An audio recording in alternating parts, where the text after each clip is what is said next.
오늘은 욥기 25장 말씀을 보도록 하겠습니다. 욥기 25장 1절부터 6절까지. 욥기 25장 1절부터 6절 말씀 읽겠습니다. 수아 사람 빌닷이 대답하여 이르되, 하나님은 주권과 위엄을 가지셨고 높은 곳에서 화평을 베푸시느니라. 그의 군대를 어찌 계수할 수 있으랴. 그가 비추는 광명을 받지 않은 자가 누구냐. 그런즉 하나님 앞에서 사람이 어찌 의롭다 하며 여자에게서 난 자가 어찌 깨끗하다 하랴. 보라, 그의 눈에는 다리다로 빛을 발하지 못하고 별도 빛나지 못하거늘 하물며 구더기 같은 사람, 벌레 같은 인생이랴. 자, 이렇게 앞으로 이제까지 세 차례에 걸친 욥과 친구 사이의 논쟁이 결국 해결되지 못하고 중단되는 그런 장면이죠. 왜냐? 서로 주장이 평행선을 이루고 너무 팽팽하게 맞서기 때문에 욥의 재난으로 시작된 이 얘기가 무슨 말싸움이 돼버렸어요. 끝도 없는 말싸움. 이 25장은 욥기에서 가장 짧은 장입니다. 6절로 이루어졌죠.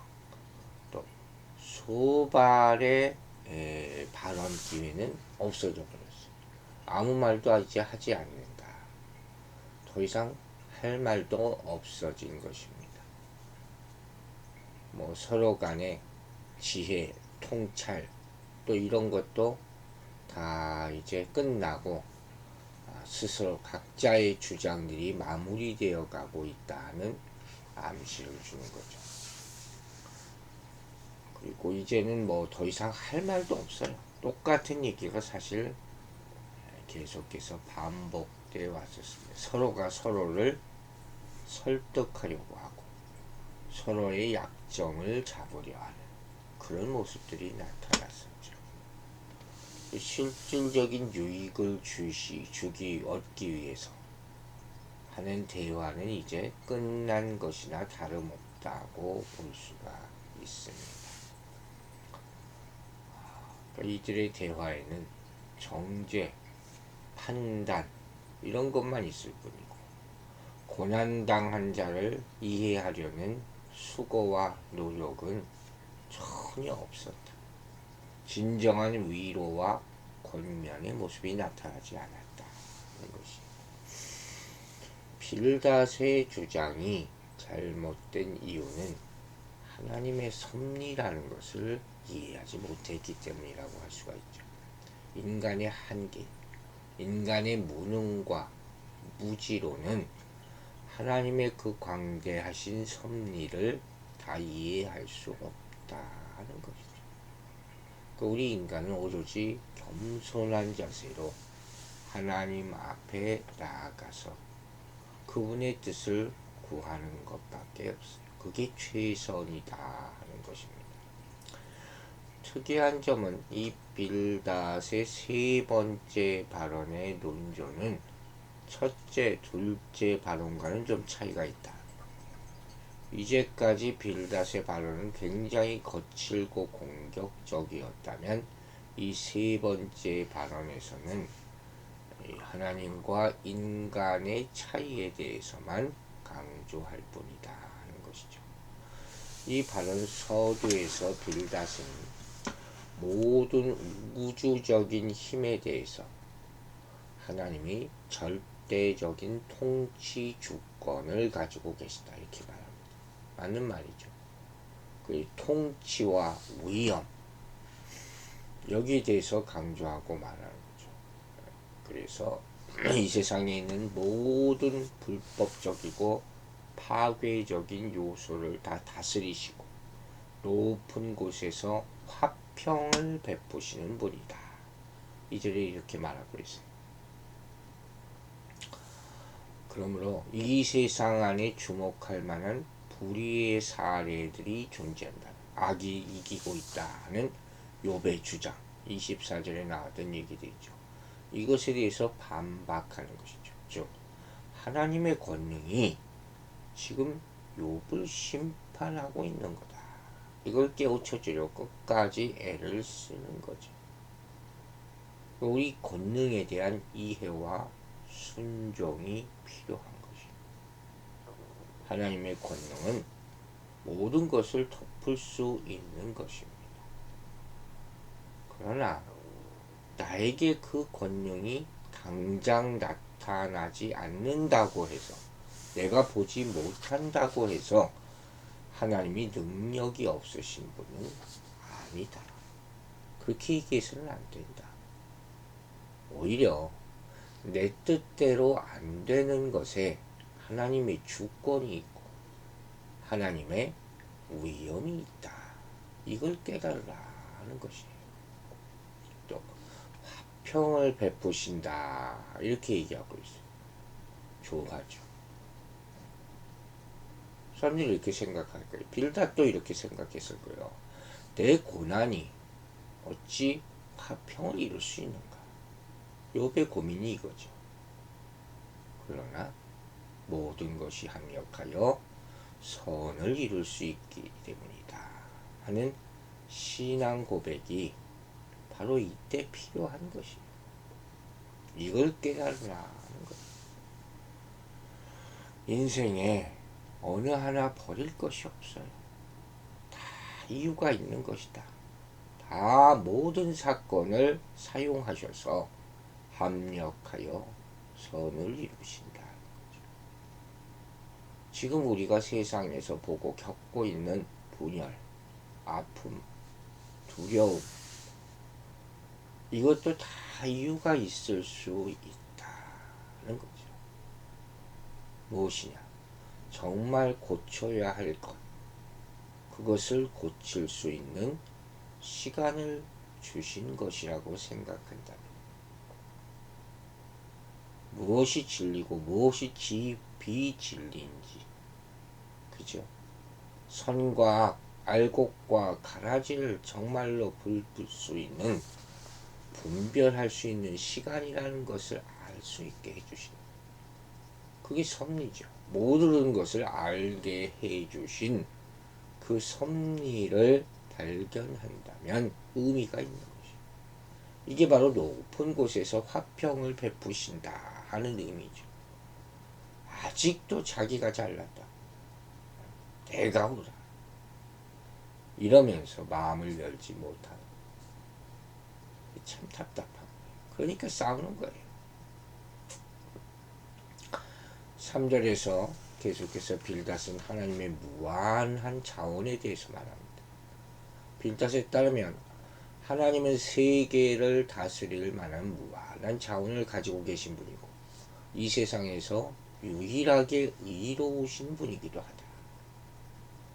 그래서 몇 가지 질문을, 부정적인 답변을 유도하는 질문을 계속 던지는 것을 볼 수가 있어요. 먼저, 그는 하나님의 군대를 과연 누가 헤아릴 수 있으며 그분이 비추시는 빛을 받지 않는 자가 세상에 어디 있느냐.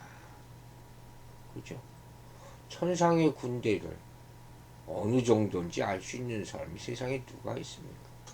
예수님 마태복음에서 언급하신 12군단 더 되는 천사, 이런 표현만 봐도 어마어마한 군대가 있음을 알 수 있죠. 또 우주 만물의 창조자이신 하나님이 비추시는 빛을 받지 않는 사람이 누가 있겠어요? 그 빛이 없으면 당장 어두움이 돼. 낯이라는 게 존재하지 않아요.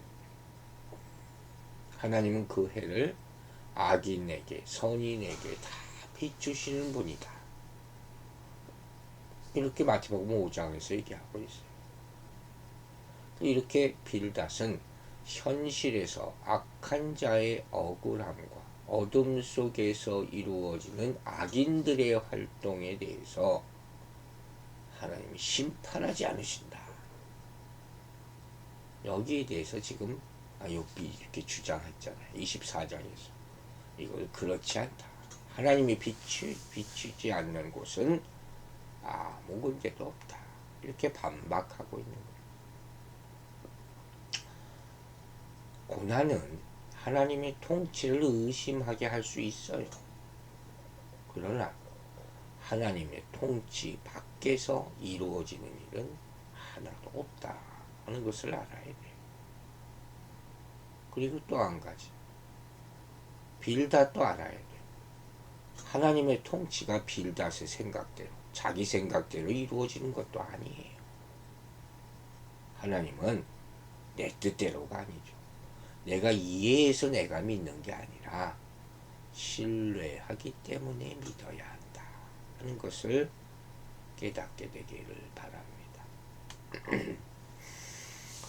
4절에서 하나님의 참 말씀이 우리 가슴을 찌르는 것들이 은근히 많아요.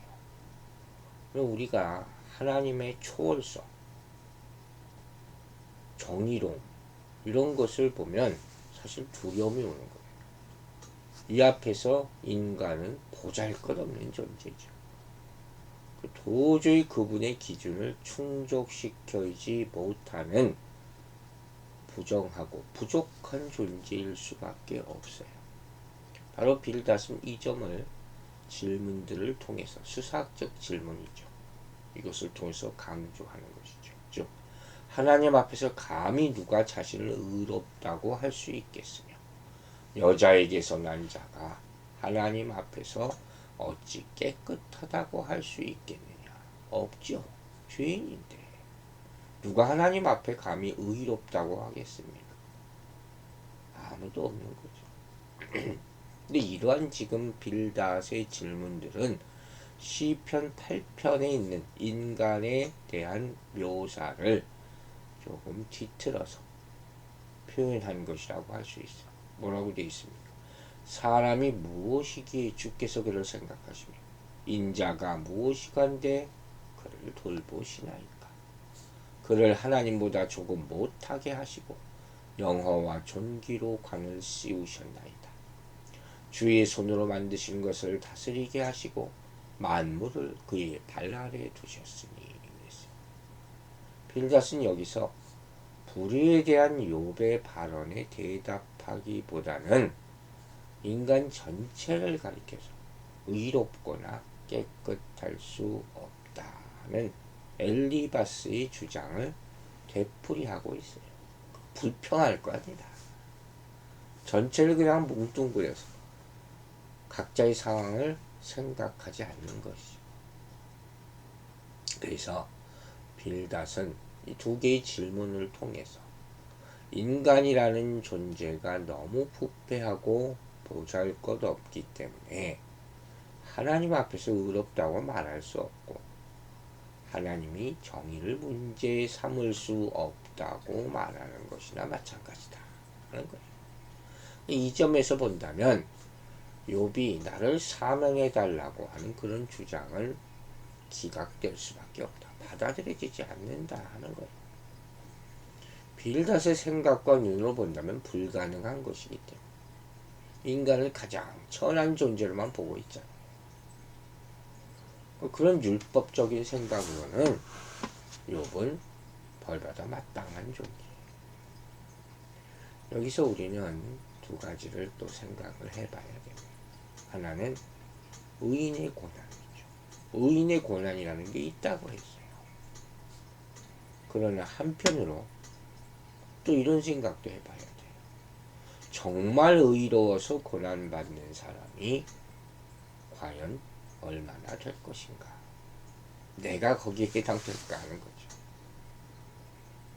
예수 때문에 고난당하고 감옥 간 사람, 내가 거기에 해당됩니까? 그렇지 않으면 의에 대해서 함부로 얘기하지 말라 하는 거예요. 하나님 앞에 와서 의가 드러날 사람이 과연 몇이나 될까? 오히려 죄가 드러나겠죠. 빌닷의 말도 틀린 게 아니에요. 사실. 또 두 번째로, 우리가 의로워서 하나님이 구원하신 것은 아니다 하는 거예요. 즉, 우리를 너무 하찮게 볼 필요도 없어요. 빌닷같이 막 정죄만 하고 다녀서는 안 되죠. 왜? 하나님이 이런 불쌍한 자, 불의한 자들을 구원하셨기 때문에. 하지만 그 이유가 내가 의로워서 이렇게 말하면 안 된다 하는 거예요. 여러분, 자기 의를 버려야 구원이 보이는 것이고 그리스도 안에 있는 생명이 나타나게 되는 것입니다. 깨닫게 되기를 바랍니다. 4절 말씀, 우리 죄를 깨닫게 하는 것, 이것은 사실 살면서 잘 기억 안 하는 거예요. 진리지만 사람 죄인이죠. 예외 없이 모든 사람이 죄를 범했다고 했어요. 하나님의 기준에 이르지 못하고 내가 세운 기준에도 도달하지 못하고 평생 살다 죽는 거예요. 우리는 평상시에 다른 사람들이나 또 사회 현상에 대해서 판단하고 평가를 참 잘합니다. 그만큼이나 내가 살았으면 좋을 텐데 그렇지도 못해요. 그거보다도 못하죠. 그게 사실이에요. 목사는 자기가 설교한 것 다 실천하지 못하죠. 아버지는 자식에게 훈계한 대로 다 못 삽니다. 구원은 그 죄를 용서하시는 예수 그리스도의 십자가의 은혜 없이는 가능하지 않은 것이에요. 그렇기 때문에 나는 항상 내가 용서받은 죄인인 것을 잊지 말아야 한다는 거예요. 내가 탕감받은 1만 달란트가 있어요. 그것을 잊어버리고 내가 받아야 할 100데나리온에 오만해져서는 안 된다. 즉, 겸손해야 칭의가 의미가 있는 것입니다. 이제 5절부터 그 인생을 빌닷은 뭐라고 빌댑니까? 구더기 같다. 아, 참 이 또 가슴 아프죠. 인간의 무가치함, 보잘것없음, 부정함, 이걸 강조하기 위해서 지금 하늘의 달과 별, 그리고 인간 세계의 구더기, 벌레, 이런 것들을 대조하는 것이죠. 하나님의 눈에는 달이라도 빛을 발하지 못하고 별도 빛나지 못하는데 구더기 같은 인생, 벌레 같은 인생이 별게 있느냐, 이렇게 지금 비교해서 얘기합니다. 근데 왜 하나님은 욥에게 의롭다 하셨을까요? 그죠? 자기 생각대로만 평가한 것이죠.